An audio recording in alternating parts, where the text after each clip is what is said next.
হাই friends, মই মন্তপ্ৰিয়ম আপোনালোকক মোৰ ইউটিউব চেনেললৈ স্বাগতম জনাইছোঁ। এজাক মুষলধাৰ বৰষুণত এজন আৰক্ষী জোৱানে নিজৰ কৰ্তব্য নিষ্ঠা কেনেদৰে পালন কৰিছে মই আপোনালোকক এই ভিডিঅ'টোত দেখুৱাইছোঁ। এজাক বৰষুণত তেখেতে বৰষুণত তিতি নিজৰ কৰ্তব্য পালন কৰি আছিল আৰু এনেকুৱা ধৰণৰ ভিডিঅ'বিলাক আপোনালোকে শ্বেয়াৰ কৰিলে আমাৰ জোৱানসকল উৎসাহিত হ'ব।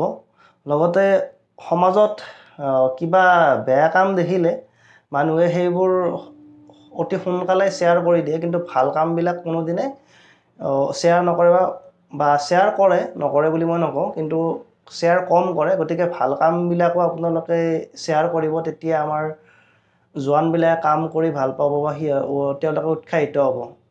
এতিয়া আপোনালোকে ভিডিঅ'টো উপভোগ কৰক।